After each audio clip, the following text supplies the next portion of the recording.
Hello, you are welcome to the last lesson in this class titled Storytelling, and I hope you have enjoyed the previous classes before this, and I hope that you are getting better as you continue to practice how to create images with your digital camera or your phone, whatever device you are using. Okay? In the previous class, we looked at the different composition techniques, and in this class, I thought we should look at storytelling. This class is added because I believe not everyone taking this course wants to go into commercial photography or do photography as a business. Okay? So for those of us who just want to capture great images, who just want to tell stories, who travel a lot, and we want to create beautiful images during these interactions that we have, I thought we should add storytelling to this course. So, what is storytelling? To you, what is storytelling? For me, I believe if I'm going to tell a story with an image, I shouldn't be saying so much with my words, okay? They say an image is worth 1,000 words, and that is what storytelling is about. In this course, I want us to understand the elements of storytelling, the things that you should be thinking about when you are capturing an image that allows your audience or your viewer understand or connect with whatever you were feeling when you took that image. Okay? So in creating, in taking pictures, I always, for me, in my experience, most times when I'm doing documentary photography or street photography, something captures me, like something attracts me to a particular subject that makes me want to take a picture of it. Okay? Whether I'm at an event, whether I'm walking on the street with my camera, whether I'm at a festival or what. While after taking all the normal pictures, okay, normal in quote, you see certain things and you're like, wow, this is a beautiful moment, I want to capture it.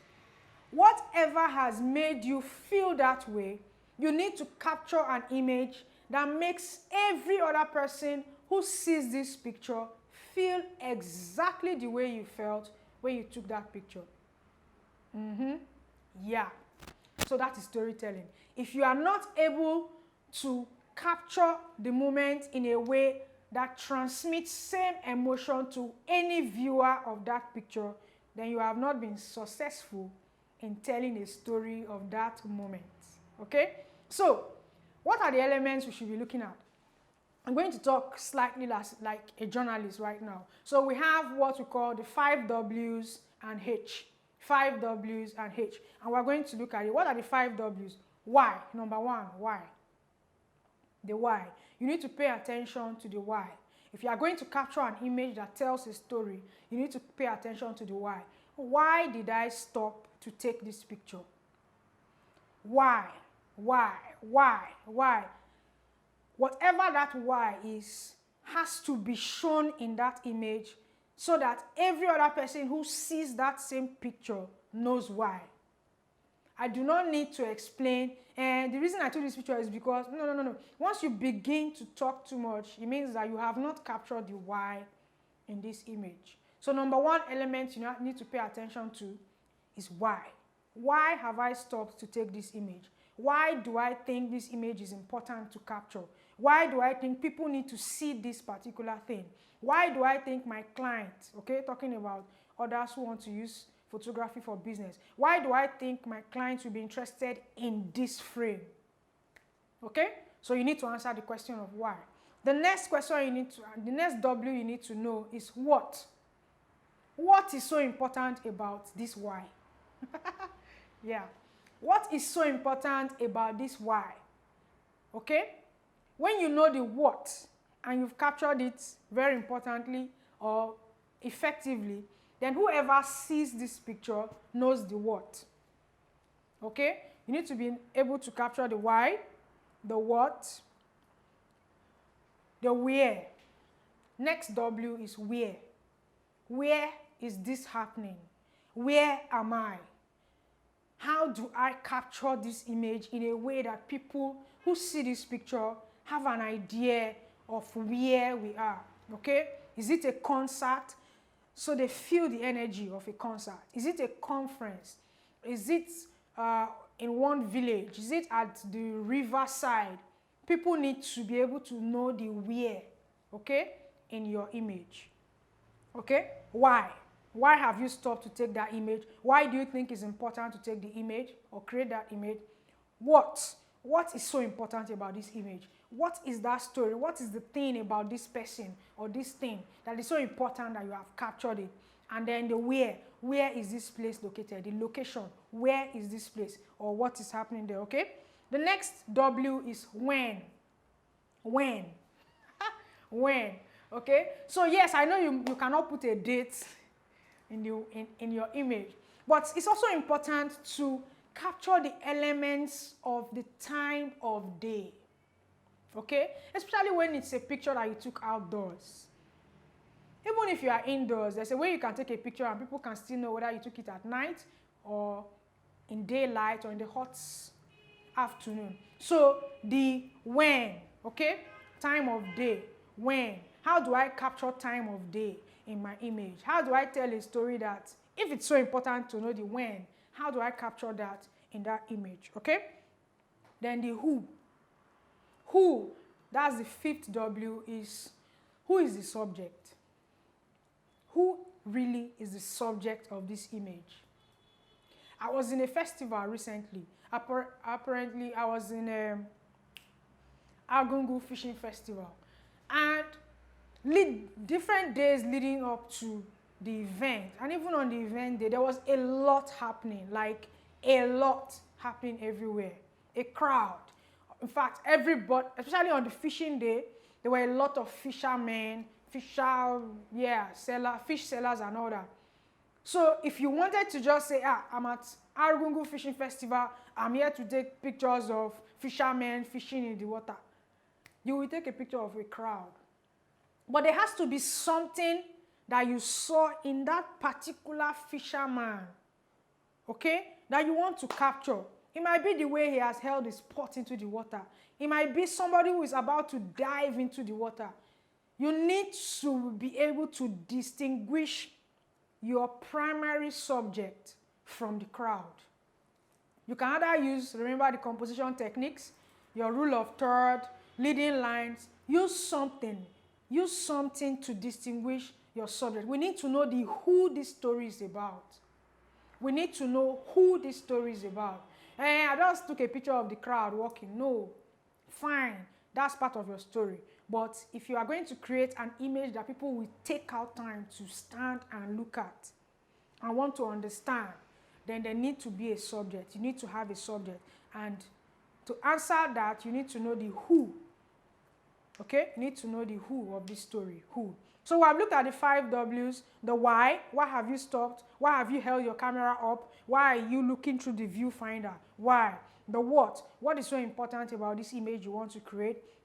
The where. Where is this happening? Okay? The when. What time of day? Is it possible to capture time of day? And then the who. Who is your subject in this image? So, okay, then the next one, the H is how, okay? And how does this help me? How does this information help me? Or how does it help your subject? How has this story you are telling changed anything for this person or impacted? So we need to answer the how. How whatever I've just done is going to impact positively or negatively or whatever. It could be how can I help? Okay, you've done a documentary about no electricity or no pipe-borne water in a particular community. So at the end of the day, so how can I, what's the action, do you get, that people want to, or you've done a documentary on gari making. So the how is it made, different processes. So it doesn't have to have all the elements in just one picture, but it should have a mix of most of the elements in the picture. If you're able to pay attention to this, then you will be actually telling stories with your images. Most of the time, we should pay more attention to that connection we feel when we want to create an image. So, I have this sample image which I think tells a story. It's difficult, all these elements I've talked about, you can have 2 or 3, 4 of these elements in one image, okay? But if you're doing a documentary, you can have a mix of all of them in the series of pictures you create from a documentary project, okay? So for some people who work in non-profit organizations, you go to the community to work, you might not have all these elements in one image, but you can have them mixed up in a series of images. So in this image you are viewing, I actually created this, I took this image at Argungu during just a day or two before the main fishing festival. I was on my way back to my hotel room. And I saw these two little girls having a chat from a distance. Luckily, I still had my camera on me. I had not packed. I had a 70 to 200 mm lens on my camera. So it was quite a distance. So I didn't want to disrupt the scenario, what I saw. I didn't want them to notice me. So from where I was standing, I was able to zoom a little bit and take this picture. Okay? So you see the two girls discussing. But if you look at this picture, what you just see is two people discussing. You don't really have an emotional connection. Okay? There's no real emotional connection. Remember what I said about storytelling. Your audience should be able to connect emotionally with the why. What excited me about the picture when I saw it and I wanted to create it was the fact that these two little girls, I know they were selling something, were just gisting, seriously like adults. So I wanted to capture it, okay? So now, I captured this image, and then when you look at it, all you see, two little girls. Now, look at the next. I was able to now edit the picture, okay? In editing, I was able to crop it and try to see if I can follow the rule of thirds to lead my audience eye to focus on these two ladies. I reduced the expanse of land that was like the landscape. I just reduced it and focused more on my subject, which were these two girls discussing.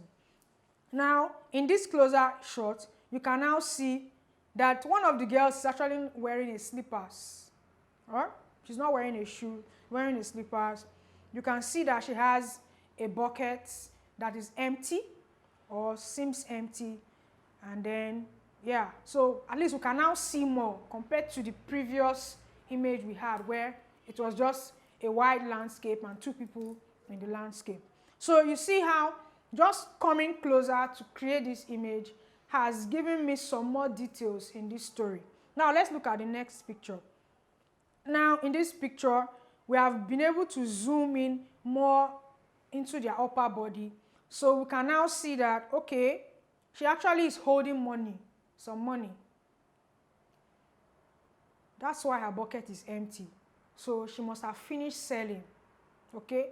She has done some sales of whatever she was carrying, and she has a lot of money in her hand. And then her friend, who she's talking to, actually still has some water on her head, on the tray on her head. And then you can now see that that other person also has this flowery designs, color design on her hand. So just by zooming in, just by framing the picture tighter, I'm seeing more details that can be used as the focus of whatever story I'm telling. It has not reduced the quality of my story in any way, because I still have these girls in my frame and I can still see their facial expression. I can now see their facial expression and see that they must be saying something quite serious or quite interesting to them. Now we have a closer shot. In this closer shot, I now see that the second lady or second girl also has money in her hand. Okay? In the wider shot, we couldn't see that. And there you go. So that's storytelling for you. Depending on what you want to focus on, you can decide, okay, I just want a wide shot, a big expanse of land, and two little girls talking. That could be your story, fine. Or you can decide, I want to go closer. Oh, she doesn't have shoes on. She's actually wearing slippers. Fine. Oh, her bucket is empty. So whatever the story you are trying to tell, you need to be able to capture it in a way that leads your audience to come to same conclusion as you did when you were creating that image. Connect with you emotionally. Okay? Yeah. So that would be it for storytelling. If you have any questions, you can drop a comment or you can send an email and I will definitely respond to you.